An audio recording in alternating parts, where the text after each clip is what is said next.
میرے حسین تجھے سلام،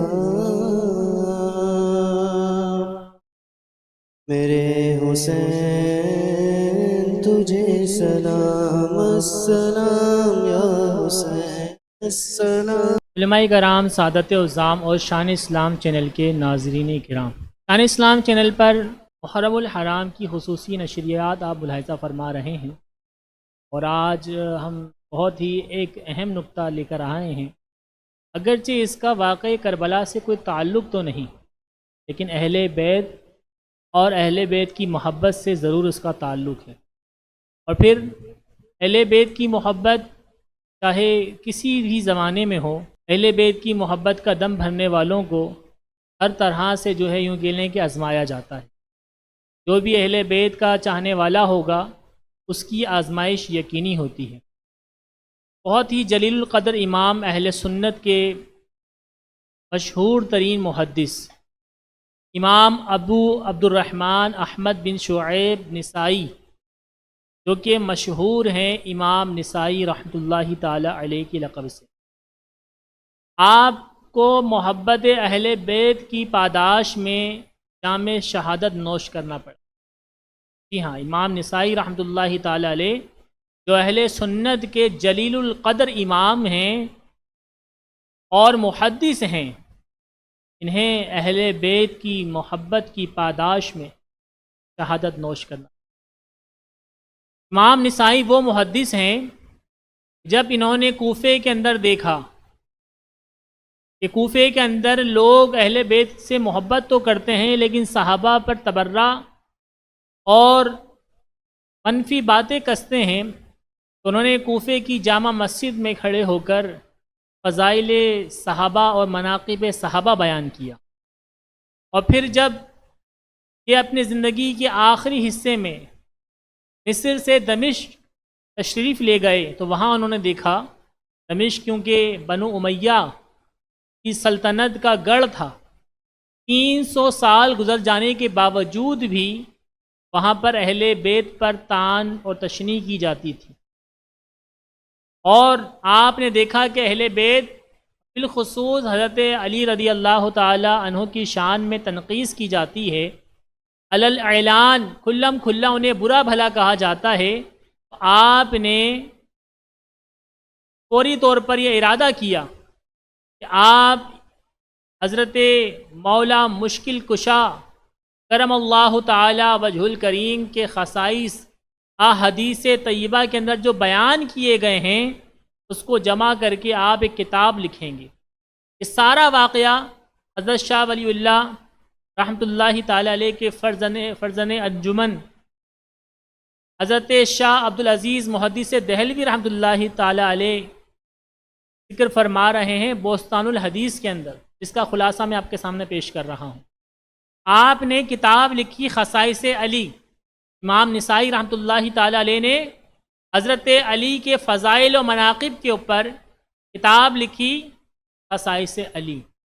اس کتاب کے اندر احادیث طیبہ کے اندر حضرت مولا مشکل کشا رحمۃ اللہ تعالی علیہ کے جو فضائل بیان کیے گئے تھے احادیث طیبہ کے اندر، ان کو ایک جگہ جمع کر دیا گیا، اور یہ واحد وہ کتاب ہے جو کہ صرف اور صرف حضرت امیر المؤمنین مولا علی مشکل کشا رحمۃ اللہ تعالی علیہ کے فضائل و مناقب پر 192 احادیث جمع کی گئی ہے۔ 192 احادیث اس کے اندر صرف مولا علی شیر خدا کرم اللہ تعالی وجہ الکریم کی شان میں بیان کی گئی۔ کتاب آج بھی موجود ہے، اس کتاب کی شرح بھی موجود ہے، اس پہ کئی شرح لکھی گئی ہیں، اور یہ کئی مکتبوں سے شائع ہوئی ہے اور اب تک شائع ہوتی چلی جا رہی ہے۔ کئی مدارس کے اندر یہ داخل نصاب یعنی سلیبس کا حصہ بھی ہے۔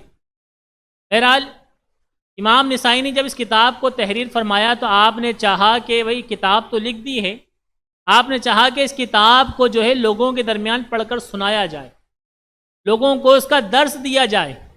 آپ نے دمشق کی جامع مسجد سے پڑھ کر سنانا شروع کیا، انتخاب کیا دمشق کی جامع مسجد کا، اور آپ نے اسے پڑھ کر سنانا شروع کیا، تاکہ جو بنی امیہ کی سلطنت کے اثر سے عوام کے اندر جو ناسبیت کا رجحان جو ہے وہ پیدا ہو گیا تھا اس کی اصلاح ہو جائے۔ دیکھیں، پڑھ کر سنانے کا مقصد اور لکھنے کا مقصد صرف اتنا تھا کہ بنو امیہ کی سلطنت کا جو اثر تھا جو عوام کے اندر راسخ ہو گیا تھا، اور اہل بیت سے لوگ محبت نہیں بلکہ انہیں برا بھلا کہنے والے بن گئے تھے، تو اس رجحان کو کم کرنے کے لیے، ان کی اصلاح کرنے کے لیے امام نسائی نے کتاب لکھی، اور اسی کا درس آپ نے جامع مسجد دمشق میں شروع کیا۔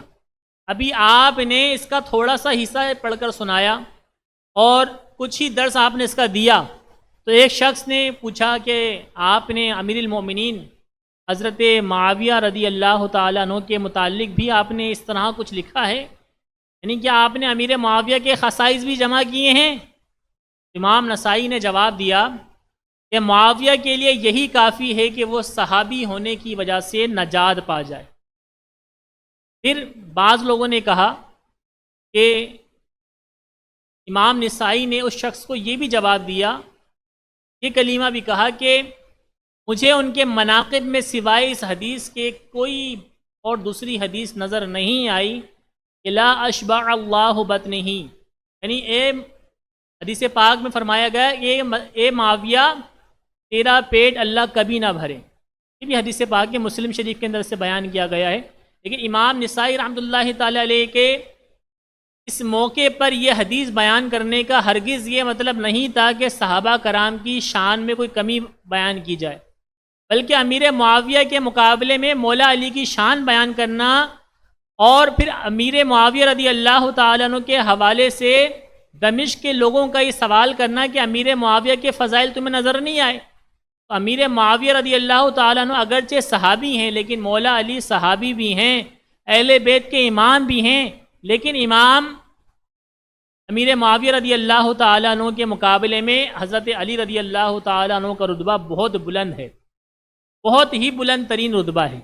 تو امام نسائی کا کہنا تھا کہ میں جس شخصیت کا، جس ہستی کا تذکرہ کر رہا ہوں اس کے مناقب زیادہ ہیں، اس کے فضائل زیادہ ہیں، اور امیر معاویہ رضی اللہ تعالیٰ عنہ صحابی رسول ہیں، ان کو نجات مل جائے گی، اور ان کے متعلق جو حدیث پاک میں بیان کیا گیا ہے اس کے متعلق مجھے صرف ایک ہی حدیث معلوم ہے، گویا کہ صحابی کے شان میں کوئی تنقیص والی بات نہیں فرمائی آپ نے۔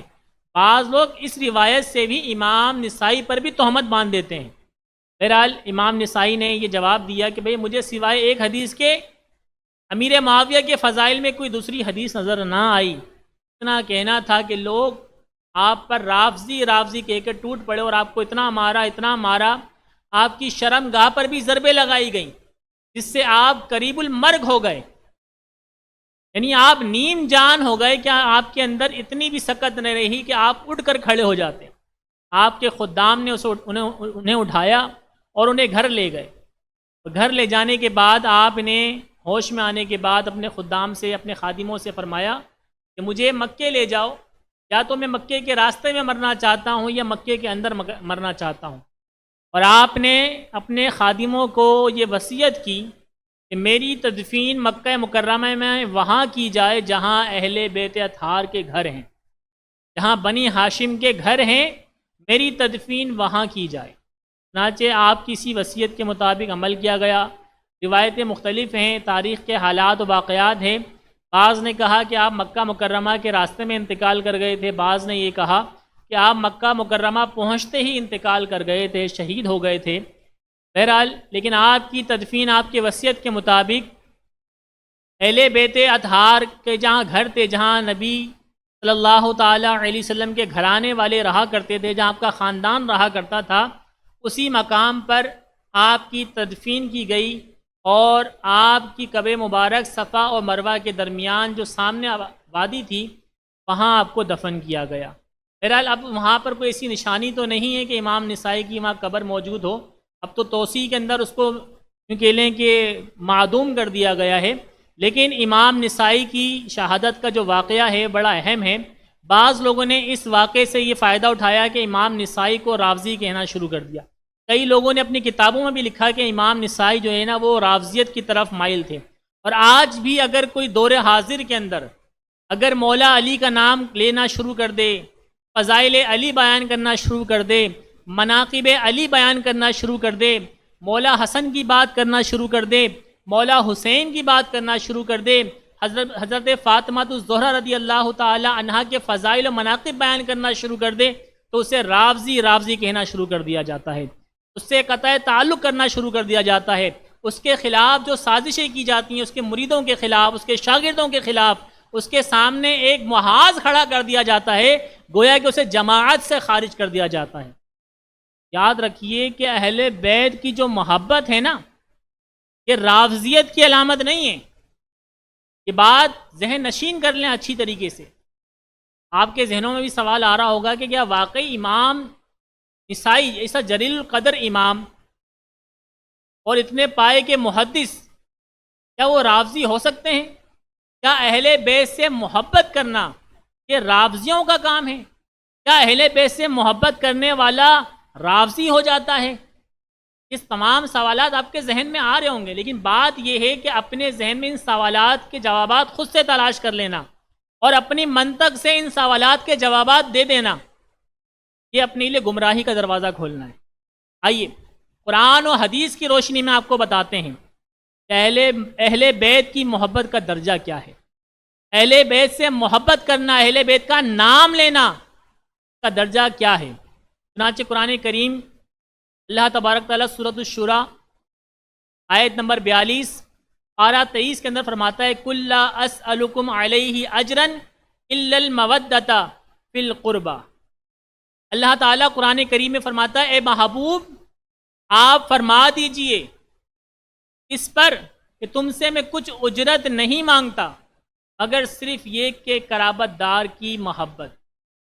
اللہ تعالیٰ نے اپنے محبوب علیہ السلام کو قرآن کریم میں یہ حکم دیا کہ آپ اپنی امت سے کہہ دیں کہ بھئی جو میں نے تبلیغ کی، میں نے ہدایت پہنچائی، اللہ کا پیغام تم تک دیا، جو کچھ میں نے کام کیا حیثیت نبی، میں نے جو کچھ اللہ کے حکم سے پیغامات آپ کے درمیان پہنچائے، اس پہ کوئی اجرت طلب نہیں کرتا ہوں، اس پہ کوئی مجھے معاوضہ نہیں چاہیے۔ نبی علیہ السلام کو حکم کون دے رہا ہے؟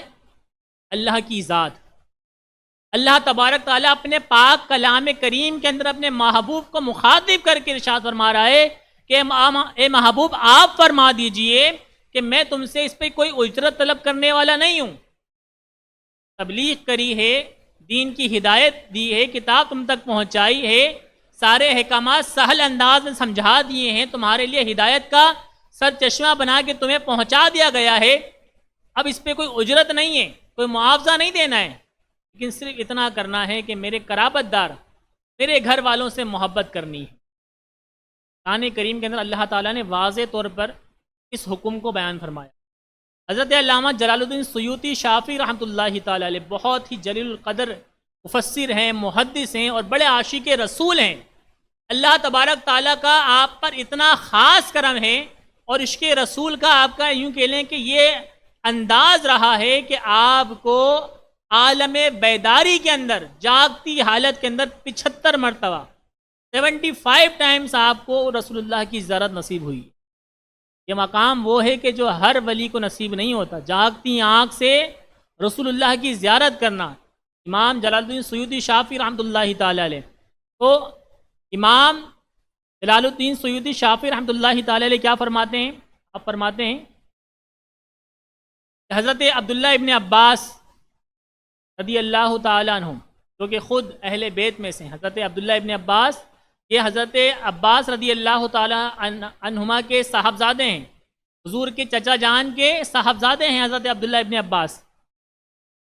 آپ روایت کرتے ہیں کہ صحابہ کرام علیہم رضوان نے حضور کی بارگاہ میں عرض کی یا رسول اللہ، اللہ تعالیٰ نے فرمایا ہے کہ تم سے کوئی اجرت طلب نہیں کی جائے گی مگر صرف قرابت دار کی محبت۔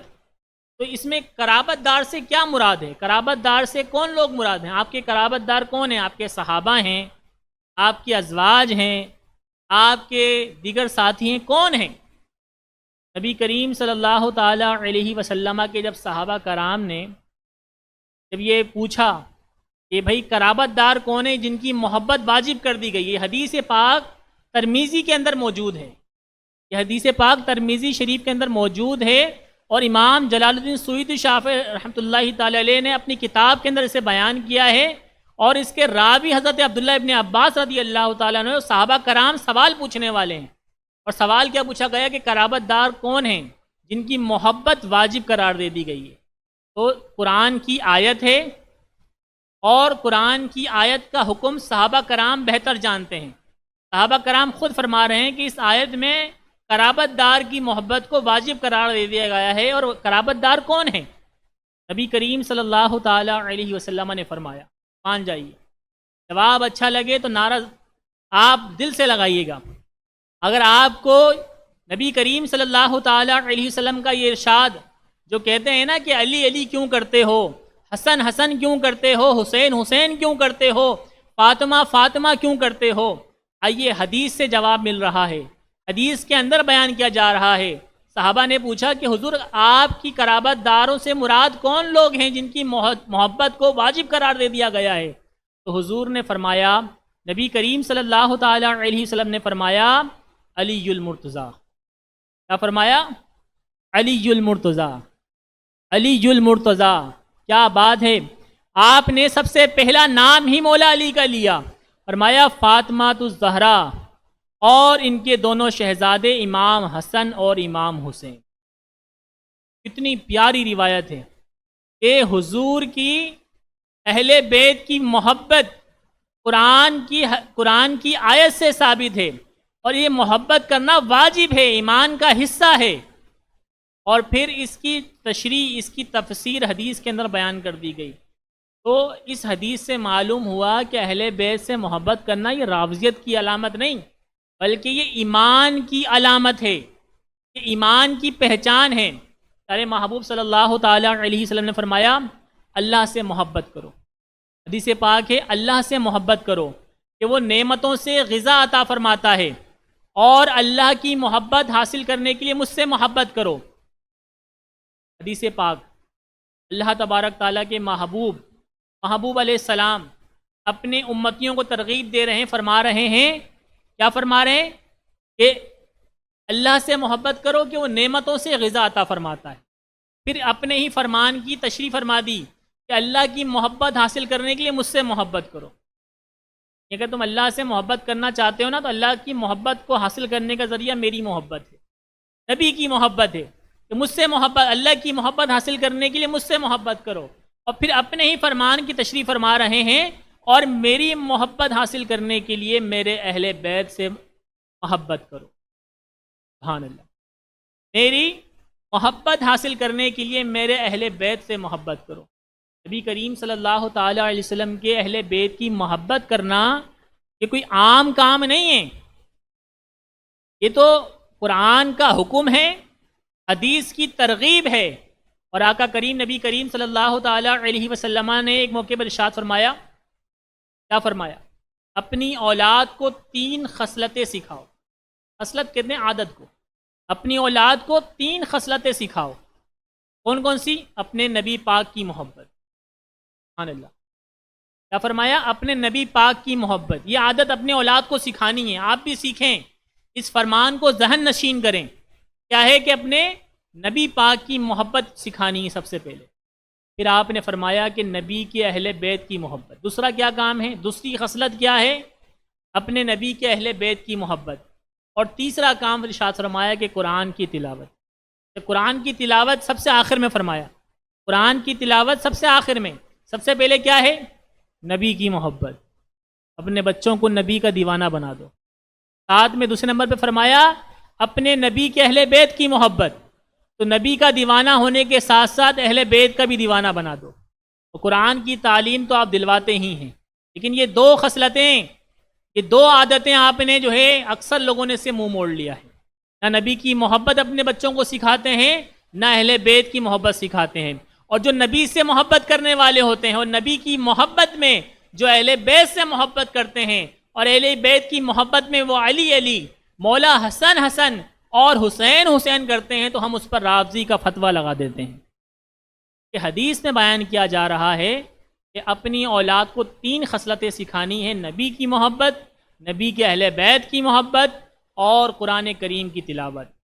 سب سے بڑی بات، حجۃ الوداع کے موقع پر، حجۃ الوداع یہ ایک ایسا اہم موقع ہے، یعنی اس موقع پر یہ اہم اور تاریخی موقع ہے اس میں 1.25 لاکھ صحابہ کرام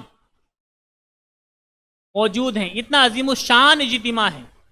آپ سوچیں کہ آج ہم کسی معلوم ہو جائے کہ فلاں مقام پر صحابی کی قبر ہے، ہم وہاں فوراً پہنچ جاتے ہیں، زیارت کے لیے پہنچ جاتے ہیں نا، دعا کرتے ہیں، وہاں جاتے ہیں، تسکین حاصل ہوتی ہے، نورانیت ملتی ہے، روحانیت ملتی ہے کہ حضور نبی کریم صلی اللہ تعالی علیہ وسلم سے فیض یافتہ، آپ سے تربیت یافتہ وہ افراد ہیں، ان کی قبر منور وہاں موجود ہے، تو ہمیں دل کی تسکین ملتی ہے کہ بھئی یہ صحابہ کی قبریں ہیں، صحابہ یہاں موجود ہیں، صحابہ یہاں تشریف لائے تھے. پاک و ہند کے اندر کئی مقامات پر صحابہ کی قبریں ہیں.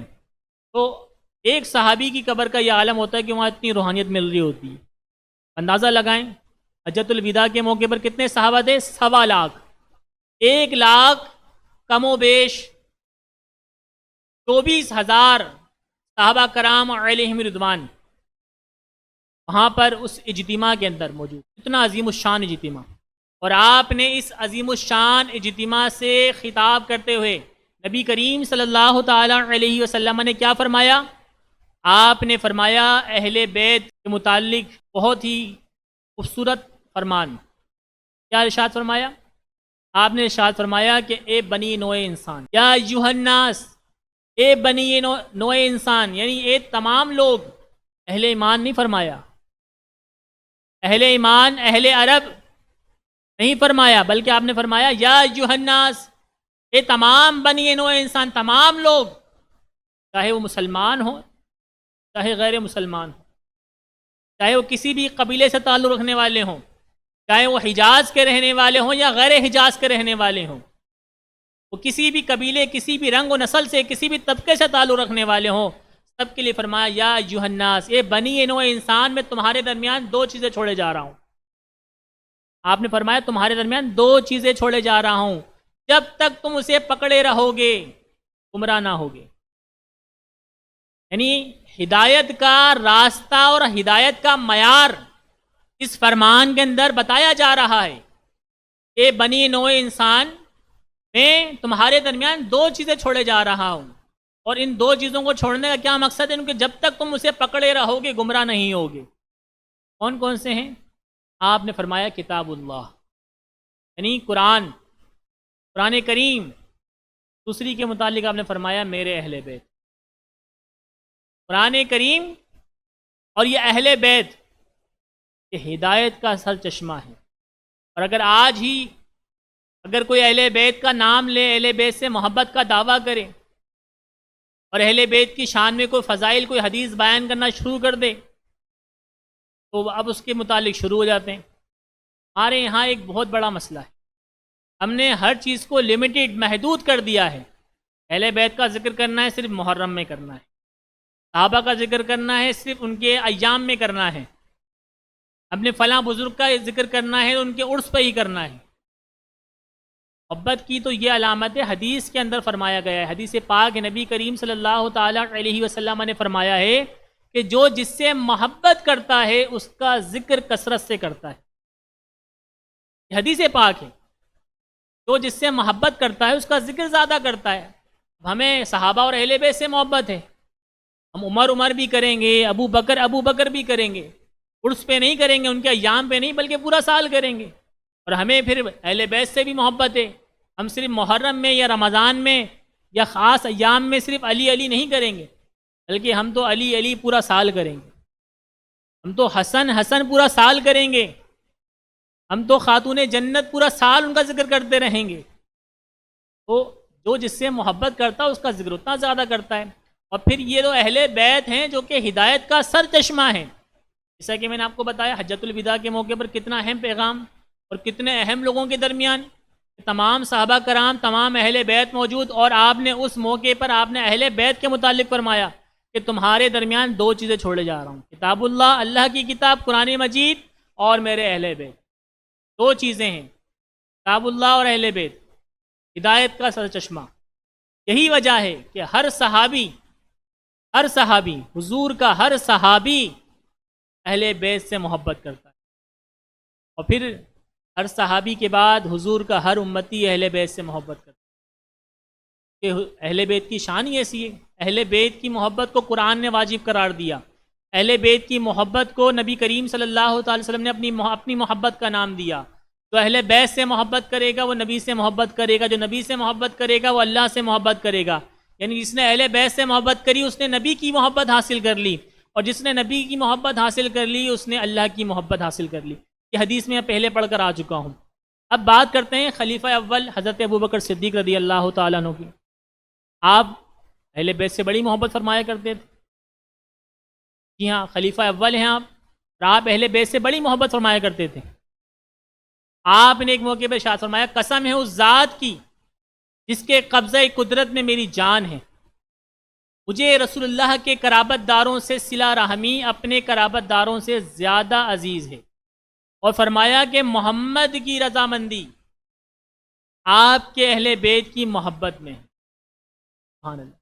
حضرت ابوبکر صدیق رضی اللہ تعالیٰ عنہ کا یہ قول ہے. آپ نے فرمایا کہ میں اس بات کو زیادہ عزیز سمجھتا ہوں کہ اپنے قرابت داروں سے زیادہ صلہ رحمی میں نبی کے گھرانے والوں، نبی کے اہل بیت کے ساتھ کروں. اور نبی کی یعنی محمد صلی اللہ تعالی وسلم کی جو ہے رضامندی جو ہے وہ آپ کے اہل بیت کی محبت میں ہے. جو آپ کے اہل بیت سے محبت کرے گا وہ حضور کی رضامندی پا جائے گا. یہ صدیق اکبر، عاشق اکبر حضرت ابوبکر صدیق رضی اللہ تعالی عنہ کا قول ہے. خلیفہ دوم حضرت عمر فاروق اعظم رضی اللہ تعالی. آپ فرماتے ہیں امام حسن کو مخاطب کر کے، امام حسن کو ہم تو کہتے ہیں نا کہ ہم زہرا حضرت فاطمہ زہرا کا صدقہ کھاتے ہیں، سارا جہاں جو ہے وہ فاطمہ زہرا کا ٹکڑا کھا رہا ہے، امام حسن کا صدقہ کھا رہا ہے. یہ تربیت ہمیں کہاں سے ملی ہے؟ آئیے خلیفہ دوم حضرت فاروق اعظم عمر بن خطاب کے آپ ان کی سیرت کو پڑھیے. امام حسن کو مخاطب کر کے آپ فرماتے ہیں اور اپنی محبت کا اظہار کرتے ہیں، اہل بیت سے اپنی محبت کا اظہار کرتے ہیں. فرماتے ہیں ہمارے سروں کے بال، ہمارے سروں کے جو بال ہیں یہ اللہ نے آپ کی برکت سے اگائے ہیں. امام حسن سے آپ عرض کر رہے ہیں، مخاطب کر کے آپ ان سے فرما رہے ہیں کہ ہمارے جو سروں کے بال ہیں نا اللہ تعالیٰ نے آپ کی برکت سے اگائے. محبت کا دعویٰ ہے.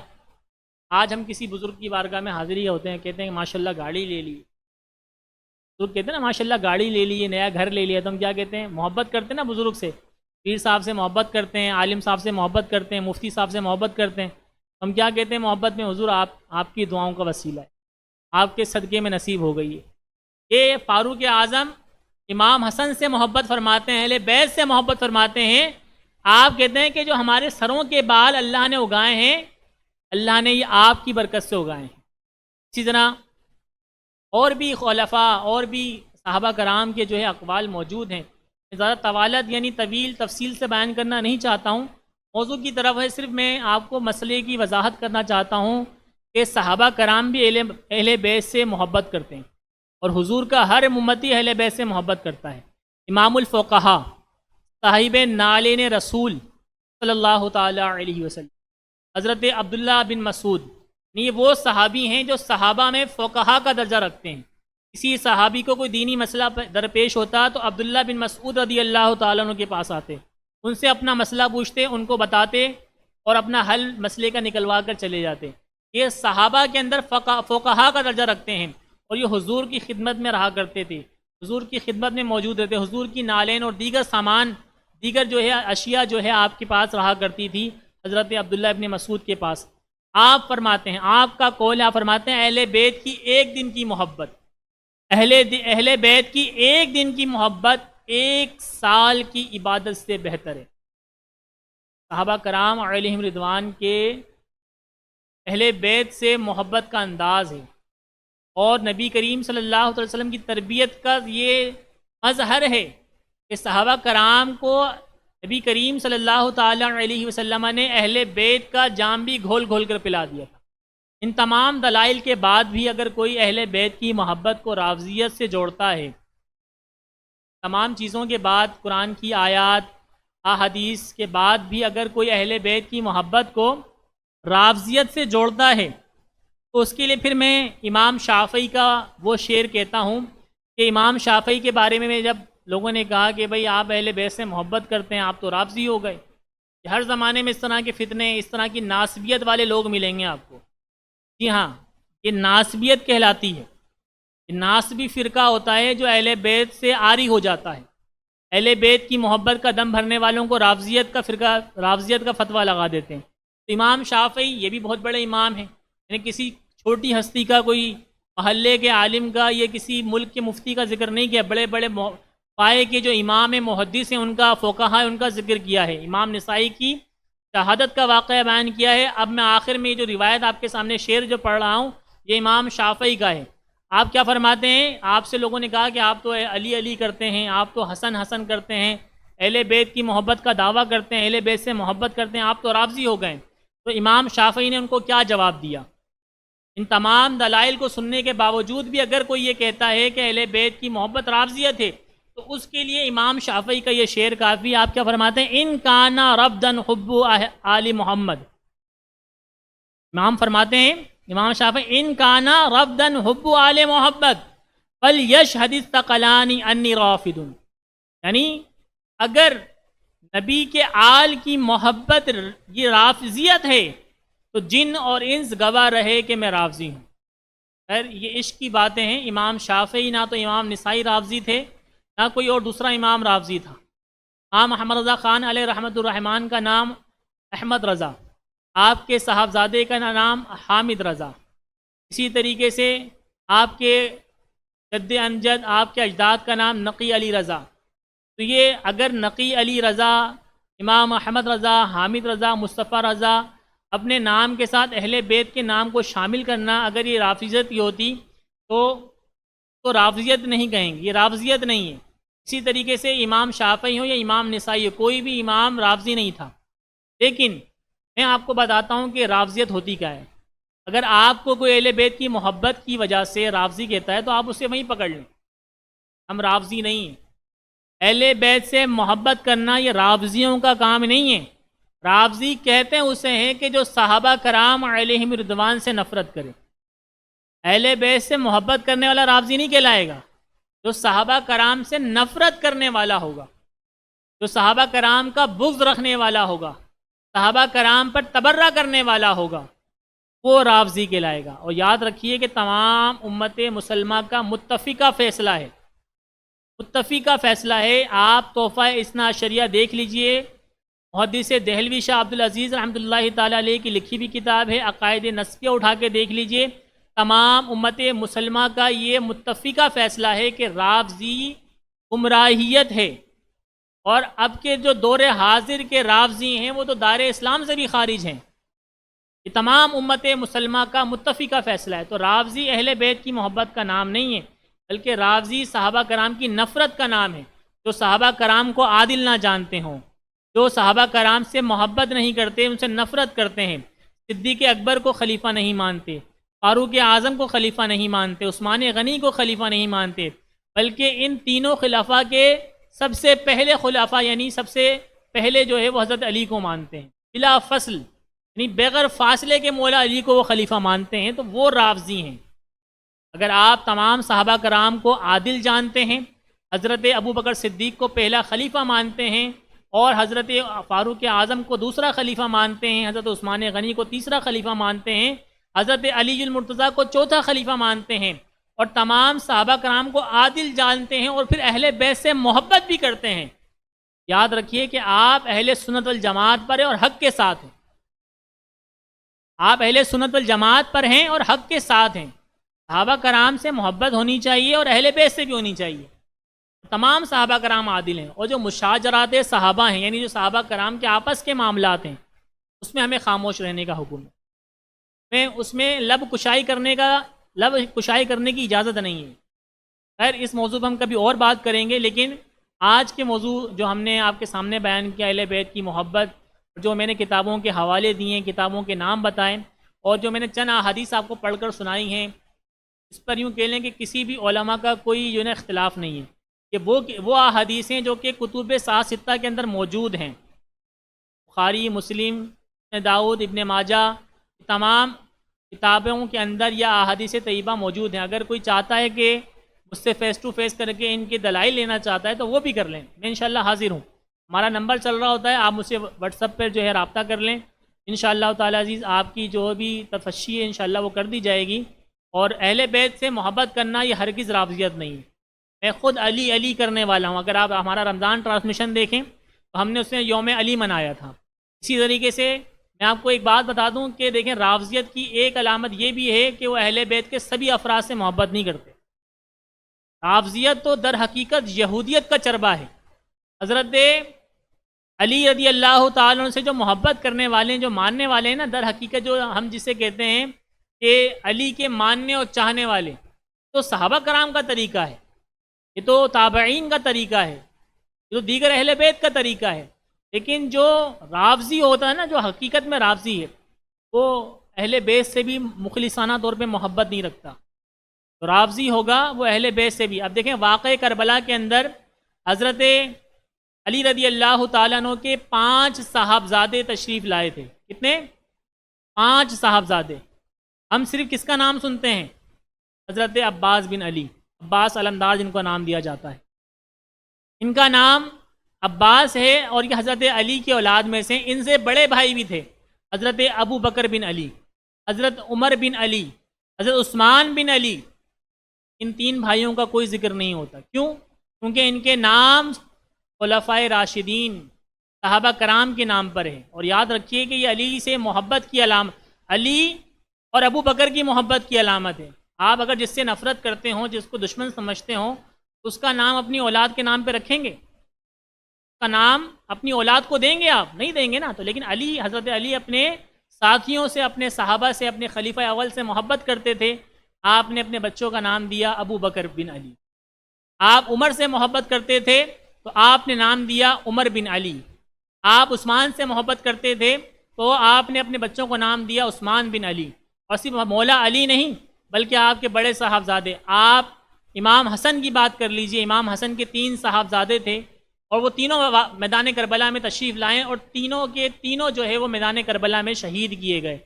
ہم صرف قاسم کا، حضرت قاسم کا نام سنتے ہیں کہ قاسم بن حسن کربلا میں شہید ہوئے، لیکن قاسم بن حسن کے بڑے بھائی حضرت ابو بکر بن حسن، حضرت عمر بن حسن اور حضرت جعفر بن حسن، ان کا بھی تذکرہ ہونا چاہیے نا۔ کیونکہ ان کا تذکرہ اس لیے نہیں کرتے کیونکہ ان کے نام صحابہ کرام کے نام پر ہے۔ یاد رکھیے رافضیت جو ہے وہ صحابہ کی گستاخی، صحابہ کی برائی اور صحابہ کی نفرت کا نام ہے، اور در حقیقت رافضیت جو ہے وہ یہودیت کا چربہ ہے۔ کہ عبداللہ ابن سبا ایک یہودی تھا، اس نے اسلام کے اندر سازش رچی اور اسلام کو بانٹنے کے لیے رافضی فرقہ سب سے پہلے بنایا۔ اللہ تعالیٰ سے دعا ہے اللہ تعالیٰ ہم سب کو عمل کرنے کی توفیق عطا فرمائے۔ جن کتابوں کے میں نے حوالہ جات دی ہیں، اسکرین پہ آپ کو ان کے ٹائٹل بھی نظر آ رہے ہوں گے، ضرور اس کا مطالعہ کریں۔ تحفہ اثنا عشریہ، عقائد نصفیہ اور بخاری مسلم تو آپ معروف ہے ہی، آپ کے علم میں ہی۔ اللہ تعالیٰ ہم سب کو عمل کرنے کی توفیق عطا فرمائے۔